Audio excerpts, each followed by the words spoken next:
Olá, bem-vindos a mais uma análise aprofundada aqui conosco. Hoje a gente tem um material bem interessante. São trechos de um guia de estudo chamado Subsídio Lição 5.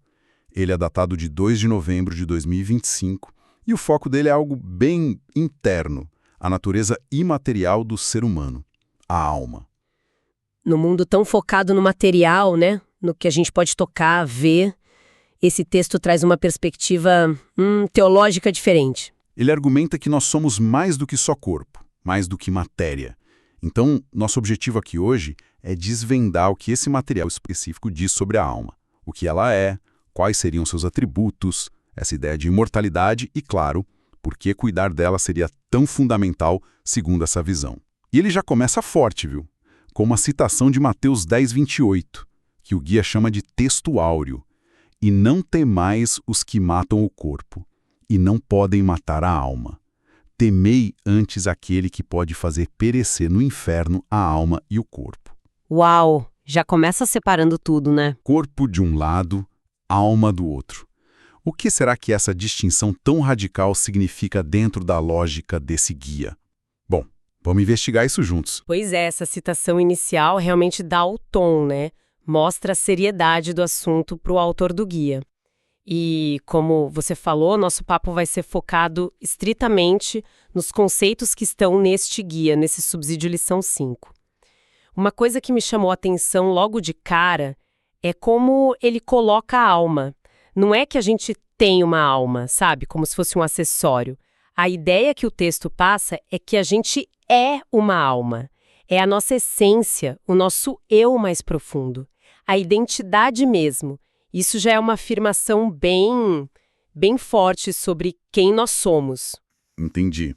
Então não é algo que a gente possui, é o que a gente é. E como o guia define essa alma que nós somos? Qual seria a composição dela, por assim dizer? Olha, a definição principal que o texto traz é que a alma é a nossa parte imaterial. Ela é pessoal, é consciente, é ali que mora a nossa individualidade, sabe?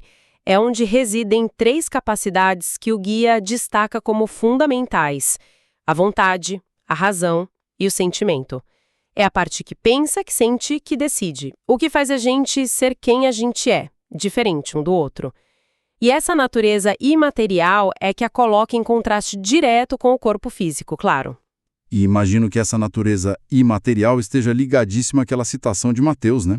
O corpo pode ser destruído por outros humanos, mas a alma, por ser imaterial, ela escaparia disso. É essa a linha de raciocínio? Exatamente. O guia usa essa passagem para sublinhar uma diferença crucial em termos de vulnerabilidade mesmo. E destino mesmo. O corpo é apresentado como tangível mortal, sujeito à violência, à decomposição, algo que outras pessoas podem afetar diretamente, né? Os que matam o corpo. Já a alma, por outro lado, é descrita como intangível. Ela não está sujeita a essa destruição física pelas mãos humanas. Não podem matar a alma. O destino final dela, argumenta texto, não está na esfera humana, mas na divina. Por isso a advertência para temer aquele que pode fazer perecer no inferno a alma e o corpo. É uma referência clara a Deus como juiz final nessa perspectiva. E é aqui que a coisa fica realmente interessante. O guia conecta essa imaterialidade com a imortalidade. Mas tem um porém importante aí, não é? Não é uma imortalidade que leva direto para o paraíso, digamos assim. Precisamente. Esse é um dos pontos, eu diria, mais impactantes do material.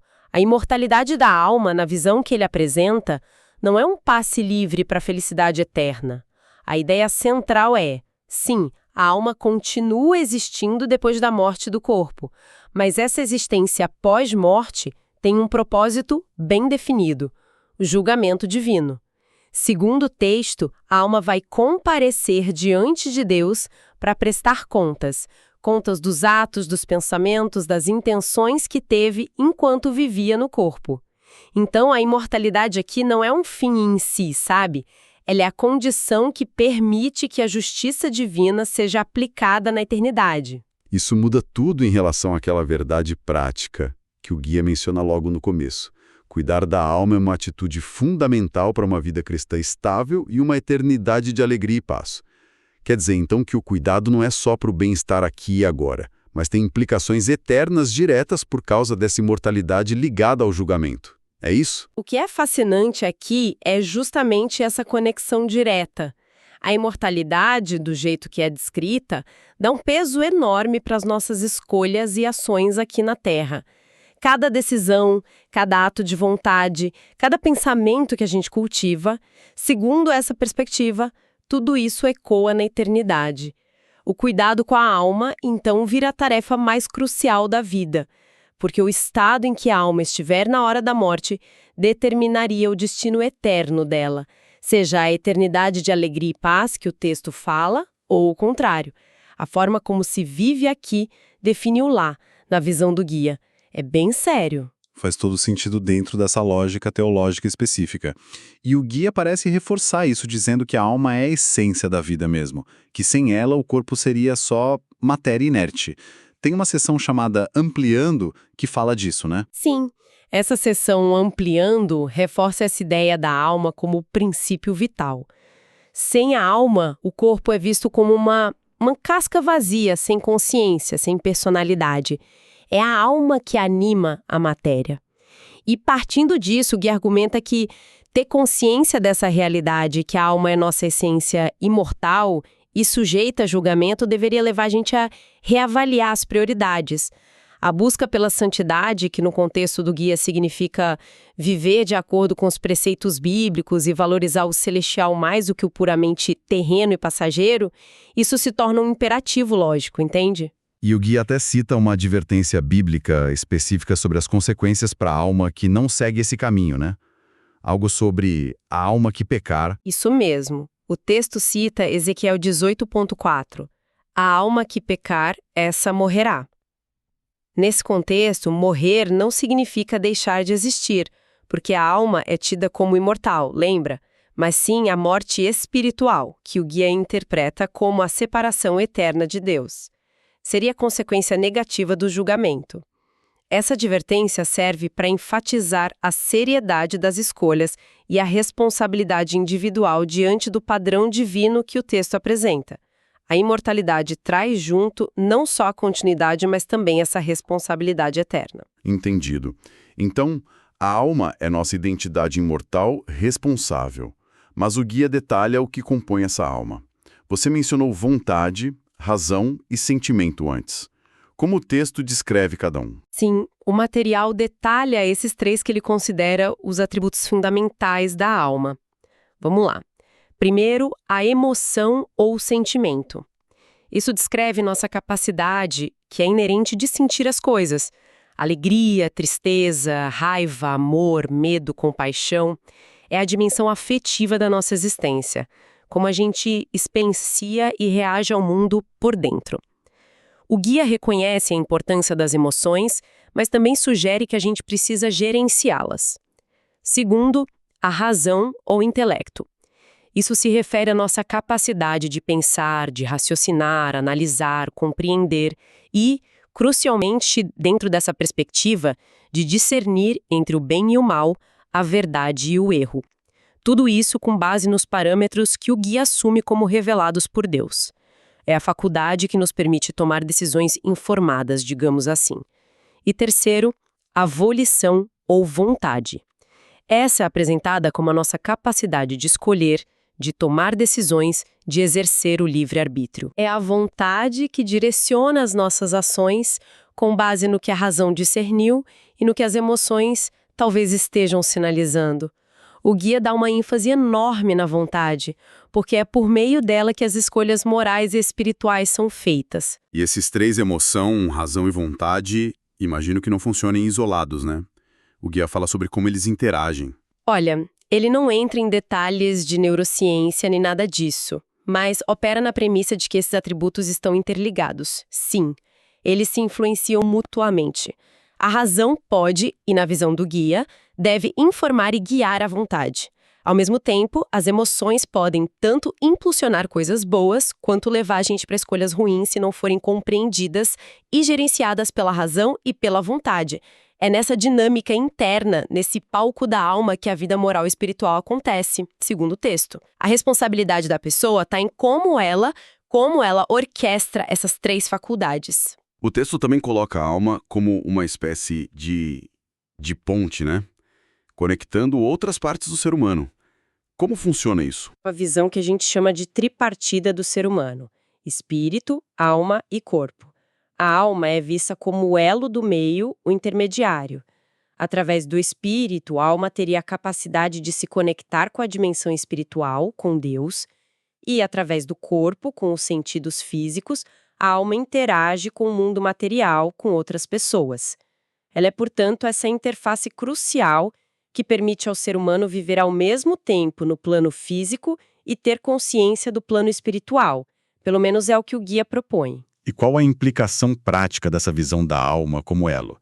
Se a alma está doente, como o guia fala, isso afeta tudo? Se a gente conectar isso ao quadro geral, sim, a implicação é direta e bem profunda. Uma alma que o guia considera ferida ou doente, talvez por traumas emocionais não resolvidos, por cultivar pensamentos ruins, ou por fazer escolhas sempre contrárias aos princípios que o guia defende, ela não funcionaria bem como essa interface. A conexão com o espiritual, a comunhão com Deus, na linguagem do texto, ficaria prejudicada. E, da mesma forma, isso poderia se manifestar no corpo físico: estresse, ansiedade, talvez até doenças psicossomáticas, e também nas relações com as pessoas. Por isso, o guia insiste tanto na necessidade de um cuidado integral. Cuidar da alma é cuidar do centro que afeta todas as outras dimensões da nossa existência. A saúde da alma, nesse modelo, é a chave para um funcionamento harmonioso do ser como um todo. Isso nos leva direto para a seção sobre o cuidado com a alma. E o guia parece bem prático nisso, descrevendo como uma tarefa diária mesmo. Quais são as frentes de ação que ele propõe? Sim, o texto enfatiza que não é um cuidado passivo, não, é uma disciplina ativa, contínua. Ele destaca 3 áreas principais para a gente vigiar e agir. Primeiro, vigiar os pensamentos, mente. Isso envolve monitorar ativamente o que a gente pensa, rejeitar ideias e filosofias que são consideradas contrárias à fé apresentada ali e cultivar pensamentos alinhados aos ensinos bíblicos. O guia até cita Jeremias falando que o coração, que na Bíblia muitas vezes está ligado à mente e às intenções, é enganoso. Então, alerta para a gente não confiar cegamente nos próprios pensamentos ou ser levado por todo o vento de doutrina, sabe? Exige disciplina mental. Segundo, purificar as emoções. Não é para suprimir as emoções, mas para processá-las de forma saudável. Não deixar que sentimentos como amargura, raiva crônica, medo paralisante dominem a vida interior. A purificação aqui parece envolver submeter as emoções aos princípios da fé e buscar cura para feridas emocionais. E terceiro, dominar a vontade. Isso se refere a usar o livre-arbítrio de forma consciente para fazer escolhas que honrem a Deus, segundo a perspectiva do guia. Implica resistir a tentações, escolher perdoar, decidir fazer o bem mesmo quando é difícil, é o exercício constante da decisão alinhada aos valores propostos ali. Vigilância mental, purificação emocional, disciplina da vontade. Ufa, parece um trabalho interno bem intenso e constante mesmo. O guia oferece alguma ajuda, algum remédio para essa tarefa toda? Oferece sim. O material apresenta uma combinação do que considera a intervenção divina e a responsabilidade humana. O fundamento teológico principal para a cura e restauração da alma é a purificação pelo sangue de Jesus. Isso é apresentado como o ato redentor inicial que torna possível a reconciliação com Deus e a base para a saúde da alma. Mas essa intervenção inicial não elimina a necessidade das práticas contínuas por parte da pessoa. Os remédios diários ou as disciplinas espirituais recomendadas são: primeiro, uma vida em santidade, que é viver de acordo com os preceitos bíblicos que a gente já mencionou. Segundo, a oração, manter uma comunicação constante com Deus, buscando orientação, força, perdão. E terceiro, a leitura da palavra, estudar a Bíblia regularmente para alimentar a mente, fortalecer a fé e ter direção para as escolhas. E tem aquela analogia do jardim que eu achei bem visual. Poderia detalhar um pouquinho como o guia usa essa imagem? Ah, sim. A analogia do jardim é bem forte nesse contexto. A alma é comparada a um jardim que Deus teria confiado aos cuidados da pessoa. Assim como um jardim de verdade, se for negligenciado, ele rapidinho vai ser tomado por ervas daninhas, que seriam os pensamentos negativos, maus hábitos, pecados, né? E aí não vai produzir bons frutos, amor, alegria, paz, paciência, etc., que são listados lá em Gálatas 5, muitas vezes chamados de fruto do Espírito nessa teologia. Portanto, o cuidado da alma exige trabalho constante. Tem que capinar, tirar o que é ruim, regar com oração e a palavra, adubar com boas obras, comunhão com outros da mesma fé e proteger a cerca, vigiar contra influências negativas. A beleza e a produtividade do jardim dependem diretamente da diligência do jardineiro, entende? Essa imagem do jardim realmente reforça a ideia de agência e responsabilidade pessoal que o texto tanto bate na tecla, né? Não basta receber o jardim, tem que cultivar ativamente. Exatamente. Isso levanta uma questão importante sobre essa dinâmica entre a graça divina, a purificação inicial e a ajuda contínua de Deus e o esforço humano, a vigilância, a disciplina, as práticas espirituais. O guia parece apresentar uma visão onde os dois são necessários, são interdependentes para manter a saúde da alma. A responsabilidade pessoal no cultivo do jardim é inegociável dentro dessa perspectiva. Requer intenção, esforço, perseverança. E qual seria o objetivo final de todo esse cuidado dirigente com a alma, segundo a perspectiva do guia? Para onde tudo isso aponta, no fim das contas? O objetivo final, que está declarado explicitamente no material, é a salvação. O texto argumenta que a salvação do ser humano, no sentido mais completo do termo, dentro dessa teologia, envolve necessariamente a salvação da alma. Não se trata só de perdão de pecados ou de ir para o céu depois que morrer, mas da restauração e da preservação da própria identidade essencial à alma para uma eternidade em comunhão com Deus. Cuidar da alma, portanto, não é visto como um exercício de autoajuda só para ter uma vida melhor aqui e agora, mas como parte integrante do processo de salvação com vistas à eternidade. Então, resumindo o que a gente viu nesse guia, a visão que ele apresenta é que a alma não é só uma parte da gente, mas é o nosso eu mais profundo, imaterial e imortal. Só que essa imortalidade não é neutra. Ela nos coloca diante de um destino eterno que, segundo o texto, é determinado pelas nossas escolhas e pela nossa relação com Deus aqui na vida. E por isso, o cuidado ativo em monitorar pensamentos, gerenciar emoções, direcionar a vontade e praticar as disciplinas espirituais se torna uma responsabilidade crucial, visando não só a estabilidade agora, mas a concretização daquela promessa de alegria e paz na eternidade com o Criador. É uma visão que dá um peso e um significado enorme para a vida interior, né? Perfeitamente resumido. A alma é o palco central onde acontece o drama da existência humana e sua relação com o divino, e com consequências que, segundo esta fonte, vão além do tempo. Imortalidade e responsabilidade andam de mãos dadas nessa perspectiva. Certo. Então, recapitulando rapidinho os pontos-chave que a gente tirou dessa exploração do subsídio lição 5. Vimos a alma definida como a identidade essencial, imaterial, consciente e imortal do ser humano. Exploramos os atributos que ele apresenta: emoção, razão e vontade, e o papel da alma como elo entre espírito e corpo. Discutimos a forte ênfase na imortalidade, ligada a um julgamento divino, e, por consequência, a necessidade de um cuidado ativo, diário com a alma. Isso através da vigilância mental, purificação emocional, disciplina da vontade e práticas espirituais. Tudo dentro de uma estrutura teológica que busca a salvação e um destino eterno favorável em comunhão com Deus. E, sabe, para deixar uma semente para a reflexão posterior, algo que se conecta com a própria visão do guia. O texto descreve a alma como esse centro vital que liga o espírito, a nossa conexão transcendente, ao corpo, nossa interação com o mundo físico. Curiosamente, o próprio guia lista entre seus recursos um livro chamado Ama Teu Corpo, de uma autora chamada Nancy Pearcey. Isso sugere que, mesmo com todo o foco na alma imaterial, existe um reconhecimento da importância e do valor do corpo físico dentro dessa mesma visão de fé.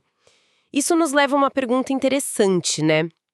Se a alma e o corpo estão tão ligados assim, como o guia sugere, de que maneira essa compreensão da natureza da alma como essa identidade imortal, responsável com suas faculdades de emoção, razão, vontade, poderia ou deveria influenciar a forma como alguém lida com a saúde e o cuidado com o próprio corpo físico no dia a dia? Como essa perspectiva sobre o interno poderia redefinir a relação com o externo para além só das disciplinas puramente espirituais que foram mencionadas? Fica aí uma provocação para a gente pensar.